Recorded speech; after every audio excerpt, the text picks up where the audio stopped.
هجارێکی دنجی کوونها دەرکەتیە پێش ڕۆژێ دەیە لە ترکیە بتایبەت ڕۆژەوە ev destdirêjiya ku Bakurê Kurdistanê tê kirin ev demeke li gelek aliyan derdkeve pêş. Vê carê li Kurçêbiye, vê carê jî li Mêrdîn li Qoserê derketiye pêş. Serokê komeleya ku dibêjin Anatoliya bêteror. Navî wî Hüseyin Baş e. Bi tohmeta ku li navçeya Qoserê ya Mêrdînê jinek bi navê me 29 salî û zarokek 16 salî li ser wan destdirêjî kiriye. Gev xwariye ev kes hatiye binçavkirin. Derket holê ku Babuş bi gotina ez bi tena serê xwe dewletekim polis û dozger berpirsiyarê min in kes nikare dest bide min gev li me bexwariye derbarê vê biyarê de nûçeyek me heye em mêze bikin. Jinek bi navê me beya 29 salî a li navçeya Qoserê Qizildepeya Mêrdînê di pêncê tîrmehê de hewilda xwe bikuje. Me ku xwediya 4 zarokan e. Piştî hewildaneke dirêj ji aliyê welatiyên û tîmên herêmê ve hata razîkirin ku dev jê berde. Piştre me ku li qereqola polîsan a Komarê ya Qoserê îfadeya wê hat girtin, ravekir ku ew nêzîkî 8 mehan. Ji aliyê apê Mêrê ku pêre zewicî bû rastî destdirêjî û gefan hatiye. Me ku li ser bûyerê axivî diyar kir ku kesê ku destdirêjî li wê kiriye, serokê giştî yê komeleya Antolya Bêteror Hüseyin Babuş e. Me got ku ew di meha Hezêranê de ji bo gilîkirina destdirêjiyê çûye qereqola polîsan, lê bi hinceta dozger tune hatiye vegerandin. Me diyar kir ku demek berê ji ber nakokiyeke malbatî bi Babuş re hevdîtin kiriye û di vê demê de ew rastî hem destdirêjiya fîzîkî û hem jî defkî hatiye. Me wiha dibêje. Babuş hem têkiliyeke cinsî û hem jî rêyek pêşkêşî wê kiriye ku wê veşartî bihêle û ji ber gefên ku wergirtiye ew demek dirêje nekariye ji kesî re qala tiştê ku qewimiye bike. Sonra bir iki ay sonra dokunmaya başlamış falan diyeceksin. Me diyar kir ku ew bi gotina ez dewletek bi serê xwe me, polîs û dozger dibin kontrola min de ne, kes nikare dest bide min tirsand. Me dibêje. Başê destdirêjî bi awayekî sîstematîk berdewam kiriye û Babuş gev li wê û zarokên wê xwariye ku wê bikuje. Ji aliyekî din ve kesek din jî got ew rastî destdirêjiya Babuş hatiye. Zarokek 16 saliyê li hema navçeyê jî got ku Babuş hem destdirêjî lê kiriye û hem jî gev lê xwariye. Zarok dibêje ji tirsa min nikarî bû dengê xwe derxim û berdewam bikim. Wê bi birayên min û jinbira min gev li min xwar. Wî got her kes dê bimre û tu dê sojdar bî. Dema ku min bi tenê li cihekî dûr digirt gev li min dixwar. Me di şeşê tîrmehê de li dijî Babuş giliyê sûç kir. Serokê komeleya Antolya Bêteror Hüseyin Babuş bi tuhmeta destdirêjî û gefên li dijî jinek û zarokekî piştî sergirtina polîsan a li mala wî ya li navçeya Qoserê Qizildepeya Mêrdînê li nehê tîrmehê de hate binçavkirin.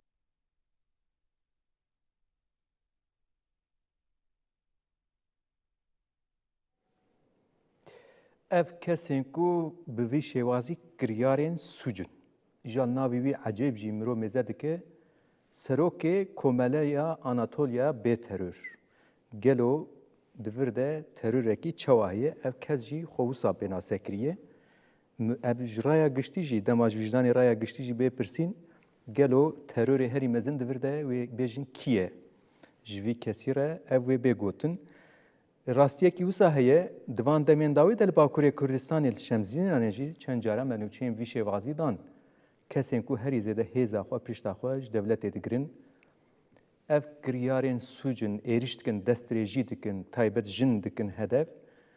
Li Mêrdînê jî pêşket, li Sîwerekê jî heman şêwaz cerdevan tê denin, kesên bi vî şêwazî tê denin li Êlihê lênerîna taybet li wir tiştekî pir ecêb çêbûye li ser însana kuştin, destdirêjî bi vî şêwazî ew lênerîna taybet jî girêdayî waletiya Êlihê bû. Dosyayên wek Gulistan Doku, Rojwelat Kizmas û ji Bînqebayî hîn rojev de ne. Kiryarên suc jî hemû dibêjin ji aliyê ku hêza xwe ji dewletê hêzên ewlekariyê ve digirin.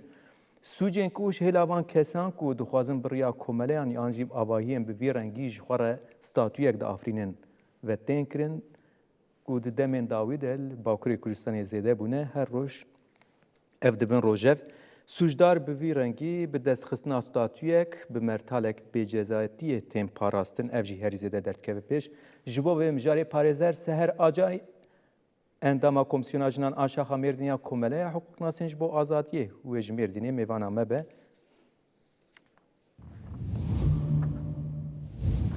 û bixêr hatin bernameya me.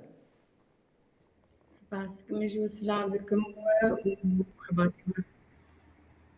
Bi rastî jî di van demên dawî de menha jî vekirina ew mijarê de got derbarê van zêdebûna ev bûyerên ku zêde dibin bi vê rengî li Bakurê Kurdistanê di van demên dawî de pir pêşketine. Me gelek jara nûçeyên xwe de jî dan mînakên wan jî hene li Şemzînanê di van demên dawî de bûn rojev. Li Şirnexê hîn dosyaya ev dosyaya İbrahim Tatar û kesekî pêr e di heman demê de sîverekê meşî hebûn derbarê van destdirêjiyan kesên ku kiryarên sûc taybet yan cerdevanin yan di nava saziyekî fermî de ciyê xwe digirin yan jî hêza xwe ji aliyê dewletê ve digirin di van kiryarên sûc de cih digirin. Ez dixwazim vê bipirsim di van dozên kuştin û destdirêjiya ku ser jinan de tê kirin kesên sûcdar ên gumanbar pir dişbin hev. Hêza xwe em her tînin ser ziman em dixwazin ji we jî bigirin hêza xwe herî zêde ji kur digirin. We jî wexta pirsa xwe kir we çem bûyer hejmart lê li Mêrdînê tenê ez karim bêjim ku belkî di heftakê de tiştê hatin bûyerê hatin ku hêmeya ê serî li me hatin danîn pir zêde ye. Vê pêvajoyê de zêdetir jî bûye. Rastî wexta me re qala bûyerê tundiyê bike ya destdirêjiyê bike ji xwe li heman demê em qala bêcezabûnê jî dikin wek cezasiziyê polîtikayên cezasiziyê dikin. Ev çi dike ev polîtikayên cezasiziyê weke faîl bihêztir dike biqewettir dike û li heman demê jî ne tenê neheqiyê li wan jinên yan wan kesên ku rastî tundiyê tên neheqî ne tenê li wan tê li heman demê jî riyekê ji bo hinkî din yanî tundiyê nûh jî vedike vêya dibînin û rasterast em karim bêjin ku bêcezabûn polîtikayên bêcezabûnê jî faîl bihêz û biqewettir dike em karim vêya rasterast jî bêjin. Baş e polîtikayên cezayetiyê herî zêde cesaret û dibêjin di din van kesan. Ez dixwazim vê jî bipirsim ev kesên ku sûcdarin an gumanbarin rêbazên çawa bikartînin di dozên wan de tên xuya kirin xwediyê taybetmendiyên çawan ev kes. Di pirsa wenî ewilî de jî we got ew kesên ku tundiyê dikin ya sûçdarin ya em dibêjin ew sûçdarin dişibin hevdû rastî jî dişibin hevdû wexta dadgeha jî di parastina xwe de jî em di gotinê wan jî ev vêya dibînin ku gotinê wan û beyanê wan hema ser namûsê û yan jî kesayeta xwe paqij bikin di wî sûcê de û berpirsiyariyê jî nestînin û ji cezayê birevin ji xwe parastina wan li heman demê jî ser vêya ye û wek em karin bêjin êdî wek civak tê guhertin ev sûçdar jî ev faîl jî tê guhertin wek em karin bêjin wek vîrusekê em karin zelal bikin wek metaforikê ana heya ana xwe meqala van bûyere dikir meqala bêcezabûnê dikir êdî me ser zêde kiriye ser mijara wek analîzê bûyera me zêde kiriye em qala êdî statûyê faîla jî dikin. Wek we jî got yanî weke komeleyekê yan dezgehekê yan statûyekê weke nasnameyekê ji xwe re ava dikin ku pişt wê nasnameyê xwe karin biparêzin û karibin ji cezayê ji berpirsiyariyê birevin.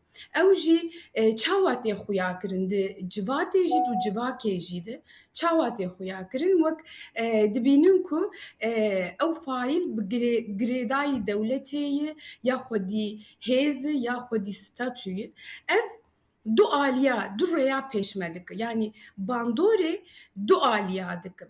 Çawa dike di civakê de xwe bi hêz xuya dike xwe bi hêz nîşan dide ku ew kesên ew jin yan zarokên ku bi rastî tundiyê ya destdirêjiyê hatî tên bitirse û dengê xwe dernexe ku ev bûyer dernekevin Gefên çewal ser wan xwarin ez gotinî wî jî dîsa bibîr bixim ez dixwazim wisa berdewam bikin dibêje ez bi tena serê xwe dewletim polîs û dozger berpirsiyarê min in kes nikare tiştekî bike di gotinê wisa ecê bikartîne.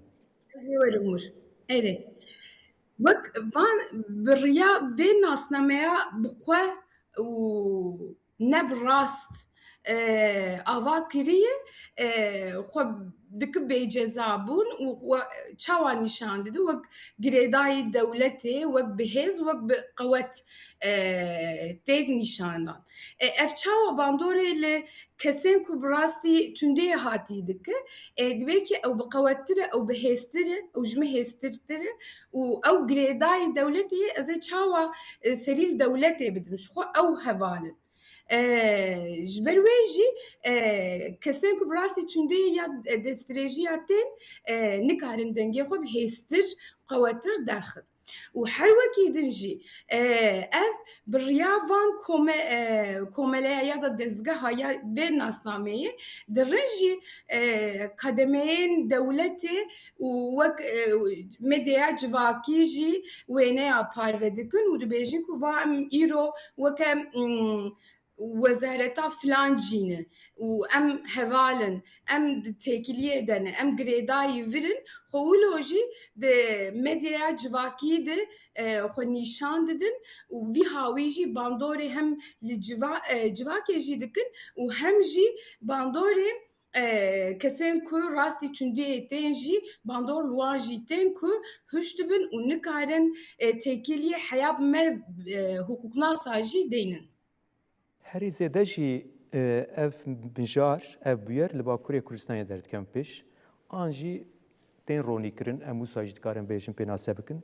Li gelek aliyên Tirkiye jî bûyerên vî rengî elbet hene.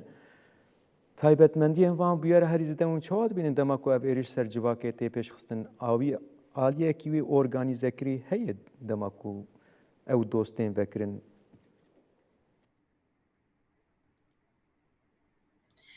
Em karin bêjin ji polîtîkayê ji polîtîkayan erê mere bersivê karî ser polîtîkaya bide.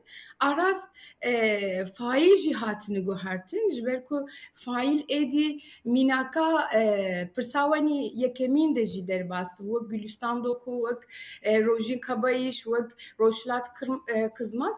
Evana civakê de û medyayê di cê xwe stendine van bûyerna herkes pêzane ku êdî faîl wek pisporan yanî wexta lêkolînek werikirin ya berhevkirina delîlan çê bikarin astengiya derxin û bikin ku kesik dengê xwe dernexe û rastî jî dernekeve holê bi vî hawî jî wek pispora em wan dibînin ev veguhertinek yekemîn e adin jî wek em bêjin hûn jî zanin ku peymana Stenbolê jê qetand dewlet xwe jê qetand û di wir de jî pir tiştên em nîşan bikin ser polîtîkayên tundiyê ya destdirêjiyê hebûn weke berpirsyarîkê dewlet didît û digot ku ev peyman digot ku tê mekanîzmayên ku jin û zaroka biparêze tu hewceyê ku tu pisporê ku tê ava bike ji xwe ev peyman vêya dikir peyvûr êdî ew peyman jî tune û qanûnê li ser parastina jin û zarokan jî wek em karin bêjin ser kaxezê dimîne û em di van bûyera jî wan rasterast nabînin mixabin. Bi rastî min ev pirs ez naxwazim bikim yanî pirsekî wisa yanî ez ê bikim ama di aliyê dadwerî de eger encamekî rast adilane hebûna ev bûyer pê hev serhev çê nedibûn. Lê dîsa jî vicdanên civakê di vê mijarê de girîng e. Aliyê dadwerî de çima pirsgirêkekî wisa li Tirkiyeyê heye yanî pêşî li van bûyeran dikar bigire? Arast alê dadwerî de rastî pir pirsgirêk hene wek bîskanin jî min got peymana Stenbolê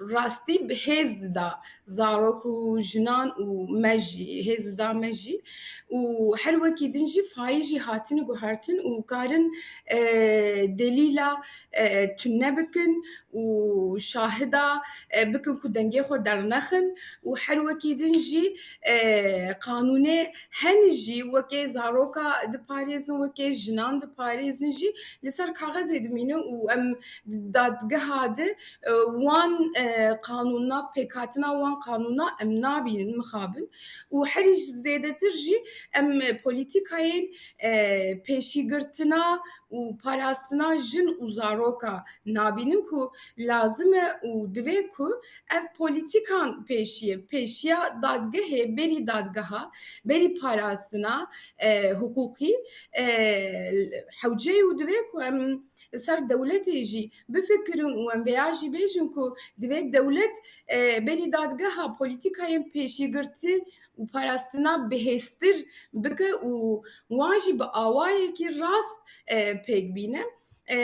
Vêya çêne bi ji xwe bûyer jî çêbibin û her wekî din di dadgeha jî em nikarin ew em dibêjin ku em dixwazin bikên rastiyê em nikarin bikên rastiyê jî û em nikarin bikên ew kesên ku rastî tundiyê ya destdirêjiyê jî hatiye û em nikarin bikêjin şahida jî çünkü ew ê jî bêdeng bimînin û her wiha jî em nikarin xwe bigihêjînin hinek delîla jî her wiha we di nûçeyê de got ketibû binçavkirin faîl em karin vir jî divê bûyerê jî mînakê bidin ku faîl erê hatibû binçavkirin do berê warî hat berdan jî yanî di dadgehê de em ji xwe bandora van polîtîkayan dibînin.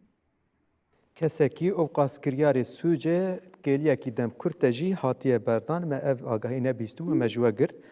Em gelek spas kirin parêzer biborîn kerem kin.